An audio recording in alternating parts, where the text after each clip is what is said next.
Hello everyone.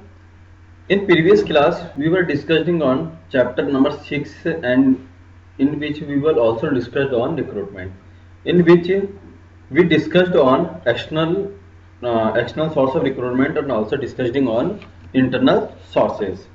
In internal sources, we have covered direct recruitment, casual callers and advertisement. Today we will concerned on employment exchange. Now there are two words, employment exchange and fourth is placement agency and manager consent. दोनों में एक छोटा दोनों working same रहेगी, बस थोड़ा सा differentiate ये रहेगा कि जो ऑर्गेनाइजेशन है ये गवर्नमेंट ऑर्गेनाइजेशन है और ये जो हमारे प्लेसमेंट एजेंसी ये प्राइवेटली वर्क करने वाले ऑर्गेनाइजेशन से हमारे है। तो दोनों में ये है कि एक प्राइवेट है तो दूसरा गवर्नमेंट है। जनरली कुछ कैंडिडेट्स जैसे हम बोलते हैं सरकारी नौकरी .com वगैरह ऐसे इससे से रिलेटेड, मतलब गवर्नमेंट के जो ऑफिस मैनुअल ऑफिसेज जो होते हैं जहाँ पे अपने एम्प्लॉयज का जैसे स्किल्ड हो अनस्किल्ड हो उनका पूरा डेटाबेस होता है। वो जो डेटाबेस होता है वही क्या हमारा एम्प्लॉयमेंट एक्सचेंज, मतलब गवर्नमेंट एक एजेंसीज बना रखी है। अगर आपके पास जॉब नहीं है तो वहाँ पे आप अप्लाई कर सकते हो। अगर किसी कंपनी को लगता है कि आ, आप उनको कुछ रिक्वायरमेंट है देन वो वहाँ से सेलेक्ट कर सकते हैं। तो जो वैकेंसीज के लिए या फिर जॉब्स के लिए गवर्नमेंट ने एजेंसी बना रखी है उसको हमने क्या बोला, employment exchange.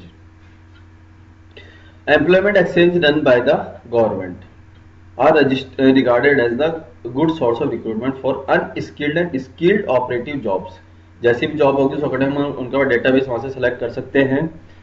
In some cases compulsory notification of vacancies to employment exchange required by law. कुछ ही केसेस में तो या खुद पब्लिकेशन वगैरह करके चलते हैं, नोटिफिकेशन देके चलते हैं। This employment exchange help to match personal demand और supply by serving as link between job seekers employer. जो जॉब सीकर्स है जिनको जॉब सी और एम्प्लॉयर की एज ए मीडिएटर वर्क कौन करेगा, हमारा employment exchange. Unfortunately the records of employment exchange are often not up to date, but हमारे को जॉब्स की जरूरत थी तो गवर्नमेंट की एजेंसी से हमने हमारे अगर एम्प्लॉयर है तो हमारे को वहां से पर्सन से ले लिया। अगर हमारे को जॉब सीकर से जॉब चाहिए तो हमने अपना डेटा वहां डिपॉजिट करा दिया। पर सबसे बड़ी प्रॉब्लम क्या है, गवर्नमेंट एजेंसी के साथ इनका जो डेटा है वो अप टू डेट नहीं होता। 20 ईयर्स बैक में जाए तो जो डेटा हमने दिया था वो आज भी वहीं ऐसे कैसे अवेलेबल है। 20 ईयर्स का एक्सपीरियंस वो कहाँ वर्किंग कर रहा है कोई अपडेशन नहीं होगा। तो सबसे बड़ी प्रॉब्लम होती है अपडेशन की। And many of the candidates referred by them may not be found suitable. कई बार तो वो क्या सूटेबल भी नहीं होते जैसा हमारे को रिक्वायरमेंट होती है। तो जो एक डिपार्टमेंट बन रखा है गवर्नमेंट का जहाँ पर पूरा डेटाबेस होता है एम्प्लॉयज का, वो क्या हो गया हमारा एम्प्लॉयमेंट एक्सचेंज। जो एम्प्लॉयमेंट एक्सचेंज है उसको अगर प्राइवेटली हम लोग कन्वर्ट कर दे तो वही क्या बनेगी, हमारी प्लेसमेंट एजेंसीज या फिर मैनेजमेंट प्राइवेटली वर्क करने वाले पर्सन है। तो ये क्या है, हमारे से कुछ एक चार्ज करके चलेंगे। बाकी देखा जाए तो जो जैसे हमारी गवर्नमेंट एजेंसीज थी वैसे ही ये वर्क करेंगे। इन technical and professional area private agencies and professional body appear to be doing they provide nationwide service in matching personal demand and supply। ये नेशनल लेवल पे वर्क करता है, जो पर्सनल डिमांड होगी सप्लाई वो सारा दिखेगा। This essence complete biodata compile biodata of a large number of candidates and recommend suitable names to their client. ये अपने क्लाइंट के बेसिस पे अपने जो एम्प्लॉयर उस बेसिस पर उनको डाटाबेस अवेलेबल कराता है, जो उनकी डिमांड होगी उस अकॉर्डिंग वो अवेलेबल कराएगा। ये नहीं है कि आप आके सर्च कर लो, नो। जैसी उनकी डिमांड है वैसी वो क्या है डाटाबेस पे उनको रेडी करवाएगा। सच एजेंसी चार्ज फीस, सबसे बड़ी बात क्या है, फीस चार्ज करेंगे क्योंकि प्राइवेट लेवल कर रहे हैं for their services and they are useful where extensive screening is required. जहाँ एक्सटेंसिव स्क्रीनिंग रिक्वायरमेंट है, हमारे को एक परफेक्ट मैच चाहिए तो उसके बाद हमें जाना चाहिए। This professional recruitment can entice the needed top executive from other company by making their right offers. जो टॉप लेवल पे वर्क होता है एग्जीक्यूटिव से उनके लिए बेस्ट होगा। कुल मिला के ये हाई लेवल के लिए भी बहुत सूटेबल होता है। क्यों? क्योंकि वो अप टू डेट रहता है, प्राइवेटली वर्क करता है तो एक एक्सटेंसिव डेटाबेस इनके पास रहता है। Management consultant firm has the organization to recruit technical, जो टेक्निकल पर्सन है प्रोफेशनल पर्सन है, मैनेजर पर्सन है, उनके लिए बेस्ट है। They specialise in the middle level and top level executive placement. High level पे बात करें, मिडिल लेवल पे बात करें ऑर्गेनाइजेशन में, उन जो भी ऑर्गेनाइजेशन में इस लेवल में वर्किंग वाले पीपल्स है, उस लेवल के कैंडिडेट्स को अवेलेबल कराता है ये। दे मेंटेन डेटा बैंक, एक डेटा बैंक रहता है इनके पास of persons with different qualification, हर क्वालिफिकेशन का, इट्स स्किल्स का, even advertise the jobs on behalf of the client to recruit the right personal. कई बार लगता है कि इनके पास डाटाबेस अवेलेबल नहीं है, तो अपने क्लाइंट के बेसिस पर ये खुद एडवर्टीज करता है और कैंडिडेट्स को सिलेक्ट करता है। तो टू थिंग्स हम देखिए, एम्प्लॉयमेंट एक्सचेंज जो कंप्लीटली गवर्नमेंट का है, वहां पर जो भी जॉब सर्चर्स है अप्लाई कर दो और वहां से जिसको रिक्वायरमेंट होगी वो अपने आप सेलेक्ट कर लेगा। बट ये इसमें प्रॉब्लम ही अप टू डेट नहीं रहता है, हालांकि इसके हाई चार्जेस नहीं है।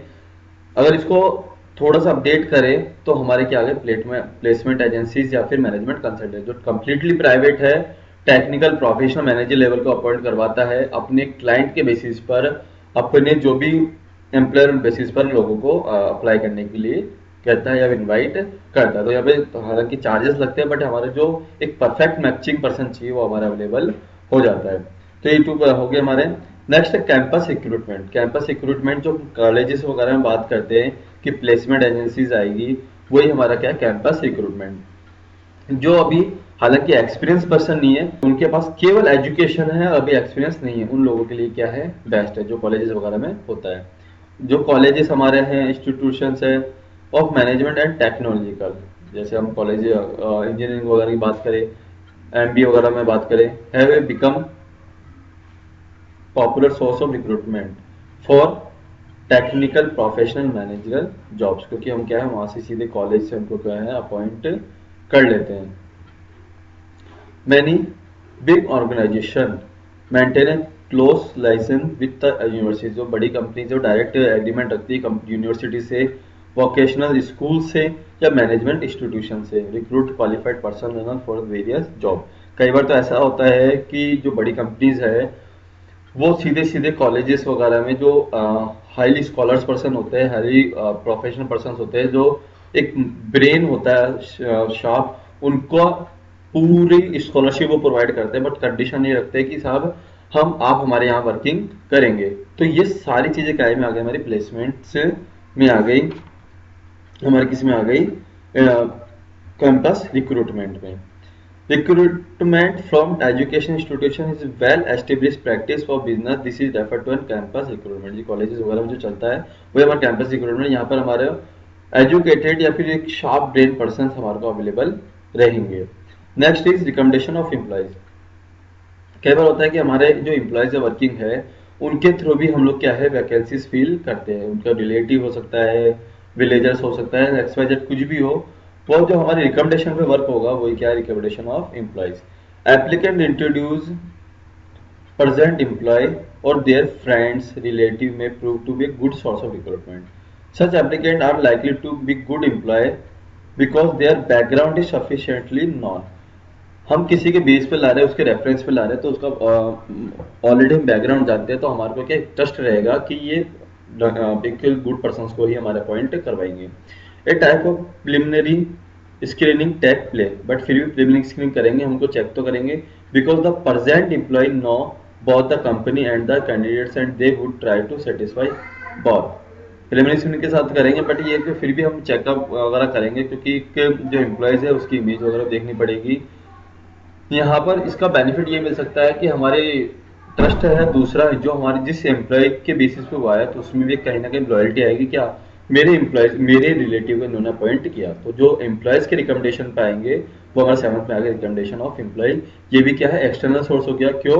क्योंकि हम क्या आउटसाइडर्स को लेके आ रहे हैं, हालांकि हमारे जो ऑलरेडी एम्प्लॉय है वो तो है ही, बट आप अपॉइंट किसको करने वाले हैं, अब हमारे प्रोस्पेक्टिव एम्प्लॉय कौन है, जो आउटसाइडर है, इसलिए हमने इसको इकाई में काउंट किया आउटसाइडर में। लेबर कॉन्ट्रैक्टर, जो हमारे अनस्किल्ड वर्क होता है उसके लिए हम इनको अपॉइंट करते हैं, जैसे लाइक एक पर्सन होता है, जैसे हमारी गवर्नमेंट एजेंसी थी, वो देखिए पूरा डिपार्टमेंट था, बट यहाँ पर एक ऐसा पर्सन होता है, कॉन्ट्रैक्टर होता है, जिसके बाद डेटाबेस होता है हमारे अनस्किल्ड लेबर का। जब हमारे को नीड होती है हम इसे डायरेक्ट कॉन्टैक्ट करते हैं और हमारे को टाइमली अवेलेबल करा देता है। तो ये हमारा हो गया लेबर कॉन्ट्रैक्ट, कुछ एक चार्ज देता है बट हमारा वर्क प्रॉपर वे में हो जाता है। Labour contract maintain close contact with labours, they can provide the required number of unskilled worker at a short notice. Short notice पे भी हमारे को पर्सन अवेलेबल करा देगा। Workers are recruit through labour contractor who are themselves employ of the organization. कहीं ना कहीं वो क्या होता है, हमारे एम्प्लॉय का, हमारे ऑर्गेनाइजेशन का एम्प्लॉय भी होता है।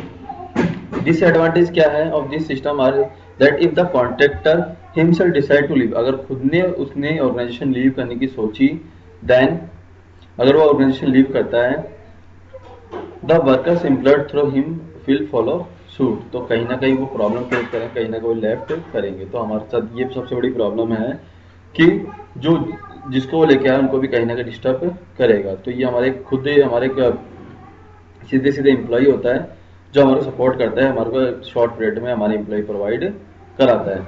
नेक्स्ट एडवर्टीजमेंट और टेलीविजन। एक एडवर्टीजमेंट हमने न्यूज़पेपर लिया था, अब एक एडवर्टीजमेंट लेंगे टेलीविजन पे। एक वाइडर स्कोप लेगा, सबसे बड़ा स्कोप है इसका।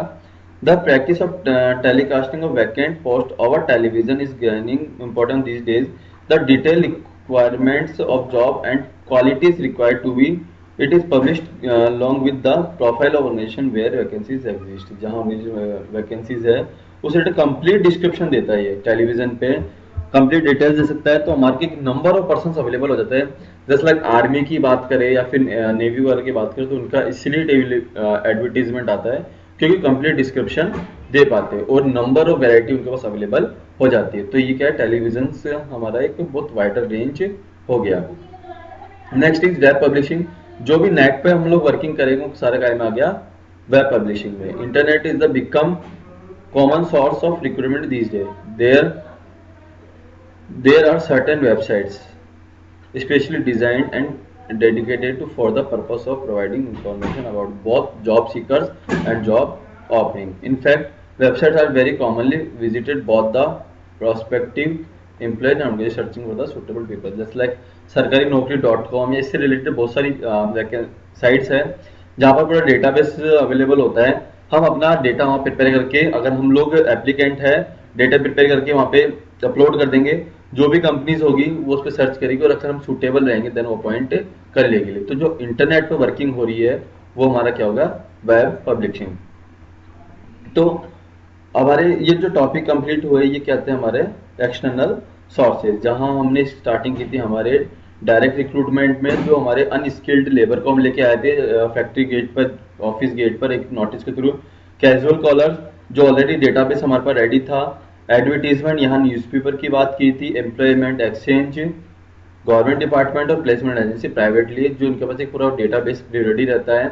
देन कैंपस रिक्रूटमेंट जो कॉलेज वगैरह के थ्रू हम लोग वर्किंग कर रहे हैं, किसी एम्प्लॉय की रिकमेंडेशन पे एम्प्लॉयज आए। लेबर कॉन्ट्रैक्ट हमारा खुद एम्प्लॉय होगा बट शॉर्ट पीरियड में हमारे को लेबर प्रोवाइड करवाएगा। एडवर्टीजमेंट और टेलीविजन पे एडवर्टीजमेंट देके, और लास्ट हमारा वेब पब्लिशिंग जो इंटरनेट पे वर्किंग करेंगे। वही सब हमारा काम में आ गया एक्सटर्नल सोर्सेज में। इंटरनल सोर्सेज हमने कंप्लीटली देख लिया, एक्सटर्नल सोर्सेज देख लिया। बट एक्सटर्नल सोर्सेज के बेनिफिट क्या मिलने वाले हैं वो हम वन बाय वन देखेंगे।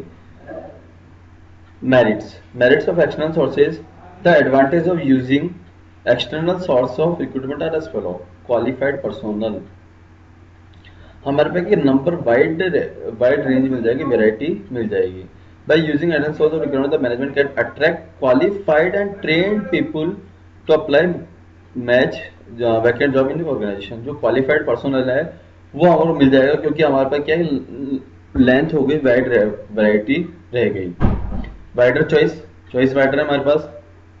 When vacancy are advertise widely a large number of applicant from outside the organization apply, the management has a wide choice है हमारे पास, वाइड चॉइस है by selecting the people for employment. हमारे को जो suitable लगता है उसको हम क्या है अपॉइंट कर देंगे। तो यहाँ पर हमारे पास रेंज क्या होगी, एक वाइड रेंज होगी, एक वाइडर कंसेप्ट हो गया, इंटरनल में एक नैरो कंसेप्ट था। फ्रेश टैलेंट मतलब न्यू ब्लड आएगा हमारे पास। The present employee may be insufficient और they may not fill the specification the job to be filled. जो हमारे को चाहिए, जो रिक्वायरमेंट थी वो फिल नहीं रही, तो हम क्या है फ्रेश टैलेंट लेके आएंगे। External recruitment provide wide choice, bring new blood. Organization, however, it is expensive and time consuming. But या न्यू ब्लड तो आएगा, बट हाँ ये क्या थोड़ा सा एक्सपेंसिव पड़ेगा, बट टाइम कंज्यूमिंग भी है, बट हमारे पास फ्रेश टैलेंट न्यू ब्लड आएगा। कॉम्पिटिटिव स्पिरिट, अगर न्यू पर्सन आते हैं तो और जो पर्सन है एम्प्लॉयज में कहीं ना कहीं कॉम्पिटिशन से आएगा कि नया आया हुआ पर्सन से मेरे को क्या ये बताएगा, इसके ये जो मेंटेलिटी है उस बेसिस पर क्या कॉम्पिटिटिव थिंग्स जनरेट होगी। If a company step external sources the existing staff will have to compete with the outsiders, they will work harder to show better performance, अपने आप को शो करने के लिए वो प्रॉपरली वर्किंग करेंगे। तो ये हमारे इंटरनल के एक्सटर्नल सोर्सेज के बेनिफिट हो गए। जब क्वालिफाइड पर्सनल आएगा, रेंज है हमारे पास, न्यू टैलेंट है और हमारे कंपटीशन होगा तो वर्किंग प्रॉपर होगी। बट कुछ एक लिमिटेशंस भी हमारे, क्या क्या लिमिटेशंस हो सकती है वो, first is dissatisfaction among existing staff. और कंपटीशन तो आया बट उनको क्या है कहने का डिससेटिस्फेक्शन था कि हमारे होते हुए कि न्यू पर्सन को अपॉइंट किया, हमें ऐसे क्या डिसएडवांटेज था, क्या कमियां रही, तो न्यू पर्सन की जनरल रिक्वायरमेंट रही। External recruitment lead to dissatisfaction and frustration हमारे existing employ, they feel the chances of promotion are reduce, उनको लगेगा कि हमारा जो प्रमोशन होने वाला था वो प्रमोशन के चांसेस क्या रिड्यूस्ड हो गए, तो इसमें कहीं ना कहीं डिससेटिस्फेक्शन रहेगा हमारे एग्जिस्टिंग स्टाफ में। Lengthy process, time consuming process और कॉस्टली प्रोसेस है। Recruitment from action take a long time, the business has to notify the vacancies and wait for application to initiate selection process, एक बहुत lengthy process हमारी ये होने वाली है। Costly process, costly to recruit from external sources, lot of money has to be spent on advertisement या फिर process of application में मनी लगने वाली है। तो ये जो हमारा टॉपिक एंड हुआ ये था हमारा recruitment. Recruitment in the sense कि जो हम लोग आउटसाइडर्स को या इनसाइडर को एक प्रमोशन देने वाले हैं, इनवाइट करने वाले हैं, वो हमारा क्या है रिक्रूटमेंट। रिक्रूटमेंट सिलेक्शन वगैरह बात की बात है। रिक्रूटमेंट के 2 थिंग्स थी हमारी, सोर्सेज थे इंटरनल और एक्सटर्नल। इंटरनल अगर हम लोग हमारे ही एम्प्लॉयज को रीअपॉइंट करते हैं या अदर पर्सन को एम्प्लॉयड करते हैं, देन होता हमारा इंटरनल, जिसमें हमने बोला एक तो ट्रांसफर एंड प्रमोशन। अगर वर्टिकल हॉरिजेंटल वर्किंग चल रही है, इट मीन्स हमने उसको बोला ट्रांसफर, एक डिपार्टमेंट से दूसरे डिपार्टमेंट में अगर प्रमोशन वगैरह कुछ किया देन वर्टिकल। बेनिफिट ये थे कि हमारे को जो एक न्यू ट्रेनिंग देने की रिक्वायरमेंट नहीं है, एक्सटर्नल सोर्सेस में जाने की जरूरत नहीं है, तो कॉस्ट टाइम बचेगा, प्रमोशन वगैरह मिल रहे तो एक मोटिवेशन मिलेगा, सारे बेनिफिट थे। प्रॉब्लम ये आई थी, लिमिटेशन ये आई थी कि न्यू ब्लड हमारे पास नहीं आएगा, या फिर इससे रिलेटेड जो भी था कि न्यू टैलेंट नहीं आएगा, ये सारी चीज़ उसमें देखी थी। एक्सटर्नल में गए तो बहुत सारे पार्ट्स हमारे हो गए थे, उनके बेनिफिट ही थे कि न्यू ब्लड आएगा, कंपटीशन होगा, लेकिन लॉसेस थे कहीं ना कहीं उनमें जो एग्जिस्टिंग एम्प्लॉयज हैं कहीं ना कहीं एक डिमोटिवेशन होगा। तो ये हमारा हो गया रिक्रूटमेंट, जहां हमने आउटसाइडर्स को अप्लाई करने के लिए इनवाइट किया। अभी हमने उनको सेलेक्ट नहीं किया, सिलेक्शन के लिए जो प्रोसेस आएगी वो हमारी है सिलेक्शन। अभी तक हमने क्या उनको इनवाइट किया है, जैसे ही वो इनवाइट हो जाएंगे तो जो मेरे लिए बेस्ट होगा, जो बेस्ट कैंडिडेट होगा, उसको मैं क्या कर दूंगा, अब अपॉइंट करने की जो प्रोसेस होगी वो अपॉइंटमेंट की प्रोसेस ही मेरे क्या आएगी, सिलेक्शन। सिलेक्शन के लिए हम देखेंगे, selection the process of identifying and choosing the best person out of the number of prospective candidate for a job. जो हमने रिक्रूटमेंट के थ्रू एक रश लेके आए, उस रश में से जो हमारा बेस्ट होगा उसको सेलेक्ट करेंगे। Toward this purpose the candidates are required to take a series of employment test. But ये नहीं है कि हम उनको सिंपली सेलेक्ट कर लेंगे, बहुत सारे एम्प्लॉयमेंट टेस्ट होंगे और इंटरव्यूज वगैरह उनके होंगे, एक लेंथी प्रोसेस रहेगी। एट एवरी स्टेज में are eliminated, many are eliminated, हर स्टेज पे बहुत सारे को हम क्या एलिमिनेटेड कर देंगे। And a few move on the next stage, जो बचेगा उसको नेक्स्ट स्टेज पे ले जाएंगे। जैसे हमने बोला कि 10,000 पर्सन को हमने इन्वाइट किया और हमारे पास वैकेंसी ओनली 100 की, देन ओनली 1% को हम क्या है अपॉइंट करने वाले। तो ये क्या लेंथी प्रोसेस रहेगी, जैसे जैसे नेक्स्ट स्टेज जाता जाएगा वो बहुत सारे एलिमिनेटेड हो जाएंगे until the right type is found। जो हमारी गवर्नमेंट वैकेंसीज में होता है, पहले रिटन टेस्ट होगा, देन इंटरव्यूज होगा, फिर आगे और लेंथी प्रोसेस हो सकती है।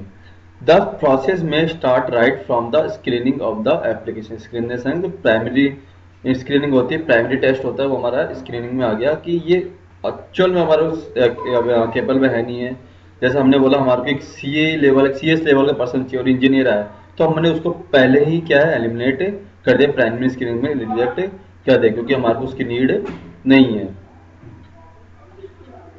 इट में continue even after the offer of employment, जैसे ऑफर एम्प्लॉयमेंट हो जाएगा, एक्सेप्टेंस हो जाएगा और ज्वाइनिंग हो जाएगी, उसके बाद तक ये चलता रहेगा, यहाँ तक कुल मिला के चलता रहेगा, ज्वाइनिंग तक ये पूरा काम चलना है। It is so because the process of selection like any other manager decision involve judgement about the performance potential of candidate. हमने स्टार्टिंग में बोला था अगर सूटेबल पर्सन हमने अपॉइंट कर दिया तो हमारे जो रिसोर्सेज है, जैसे मेटेरियल रिसोर्सेज हो या फाइनेंशियल रिसोर्सेज है, उनका यूटिलाइज करने वाले कौन लोग हैं, हमारे ह्यूमन रिसोर्सेज। तो इसीलिए हम लोग इसको कॉन्सेंट्रेट करके चल रहे हैं कि अगर ये पर्सन हमारा प्रॉपरली अपॉइंट होगा देन हम बाकी रिसोर्सेज को फुली यूटिलाइज कर सकते हैं। इसलिए हमारे को क्या कंप्लीट जजमेंट लेके चलना पड़ेगा। The effectiveness of the selection process would ultimately be tested in term of on the job of the chosen person. On the job भी हम लोग बहुत सारे टेस्ट वगैरह लेंगे, तो कुल मिलाकर देखा जाए तो एक टेस्ट बेसिस पर एक बहुत लेंदी प्रोसेस के बाद ही हम उसको सेलेक्ट करेंगे। ये नहीं है कि वो आए और हमने उनको अपॉइंट कर लिया, एक बहुत लेंदी प्रोसेस हमारे को अडॉप्ट होना पड़ेगा। Process of selection, process of selection को अगर हमारे को डीपली अंडरस्टैंड करना है, समझना है, तो उसका एक चार्ट दे रखा है, उस चार्ट के थ्रू एक हम लोग पूरा कंसेप्ट इसको समझ सकते हैं। देखेंगे यहाँ पे दे रखा है कि अगर हमारे को अपॉइंट करना है तो उसका सिलेक्शन का वे क्या हो सकता है। सबसे पहले हमने एक्सटर्नल और इंटरनल सोर्स, ये रिक्रूटमेंट के वे थे। रिक्रूटमेंट से यहाँ से जो सोर्स ऑफ एप्लीकेशन है वहाँ से पर्सन हमारे पास आए, हमने उनकी प्रिलिमिनरी स्क्रीनिंग की। प्रिलिमिनरी की मतलब एक बैकग्राउंड चेक या फिर जिस लेवल का है, जो स्टार्टिंग की थिंग्स है वो हमने चेक किया। अगर प्रिलिमिनरी स्क्रीनिंग में हमारे को लगता है वो परफेक्ट है, देन हमने क्या कर दिया, उसको सेलेक्ट कर लिया और आगे बढ़ा दिया। ठीक है, आगे बढ़ाया, अगर हमें लगा था कैपेबल नहीं है देन हमने उसको क्या कर दिया, रिजेक्ट कर दिया। आगे बढ़े सिलेक्शन टेस्ट, अभी कुछ एक रिटन टेस्ट होंगे, उससे रिलेटेड कुछ एक टेस्ट जो होंगे वो टेस्ट हम यहाँ पर चेक लिख के अगर चलेंगे, उसका एप्टीट्यूड नॉलेज ये सारी चीज़ें टेस्ट होगा। और उसका टेस्ट भी परफेक्ट है तब उसको क्या आगे इंटरव्यू के लिए बुलाएंगे, अदरवाइज क्या कर देंगे, रिजेक्ट कर देंगे। इंटरव्यू में उससे उसकी कैपेबिलिटी, उसकी थिंकिंग, जो भी ऑरल थिंग्स है वो बात करके चलेंगे। अगर उसका इंटरव्यू परफेक्ट होता है देन हम लोग क्या करेंगे, उसको आगे बढ़ा देंगे, ओके कर देंगे। ठीक है, और जो कैपेबल नहीं है उसको रिजेक्ट कर देंगे। अब जैसे ही इंटरव्यू क्लियर हुआ, नेक्स्ट आएगा रेफरेंस एंड बैकग्राउंड चेक। उसका बैकग्राउंड क्या है, वो किसके रेफरेंस से आया है, एक्चुअल में वो कहाँ से बिलोंग करता है, वो सारी चीज़ें चेक करेंगे। अगर बैकग्राउंड अच्छा है, उसका रेफरेंसेस अच्छे हैं, देन उसको हम क्या ओके कर देंगे, अदरवाइज रिजेक्ट कर देंगे। सब कुछ हो गया हमारा, लगता है परफेक्ट है, देन हम क्या करेंगे, सिलेक्शन डिसीजन लेंगे कि हाँ ये पर्सन हमारे लिए क्या है, कैपेबल है। अगर नहीं है तो रिजेक्ट कर देंगे। अभी भी कंप्लीटली मान सकते हैं हम लोग अपॉइंटमेंट नहीं हुआ है। अब यहाँ से हम क्या करेंगे, उसको जॉब ऑफर करेंगे। जॉब ऑफर करेंगे, जॉब ऑफर के बाद क्या है, अगर उसको लगता है कि उसकी और हमारी टर्म एंड कंडीशन मैच हो रही है, देन उसको हम आगे फुलफिल कर देंगे। वो जैसे हमने जॉब ऑफर दिया, उसने एक्सेप्ट कर लिया और एग्रीमेंट साइन कर दिया, तो एम्प्लॉयमेंट कॉन्ट्रैक्ट बन जाएगा और वहीं से वो क्या अपॉइंट हो जाएगा। Evolution of the effectiveness of the selection process, और वहीं से हमारी सिलेक्शन प्रोसेस की इफेक्टिवनेस वर्किंग में आ जाएगी। तो इस तरह से हम लोग क्या लोगों को अपॉइंट करने वाले। इन बाकी सब केसेस में क्या है, रिजेक्ट करते जाएंगे। हमने कहाँ से स्टार्टिंग की, प्रिलिमिनरी से लेकर उसको फाइनल अपॉइंटमेंट तक उनको अपॉइंट करेंगे। जो इसकी बेसिक थ्योरी है वो हम नेक्स्ट वीडियो में हम कवर करने वाले हैं। आज के लिए थैंक यू।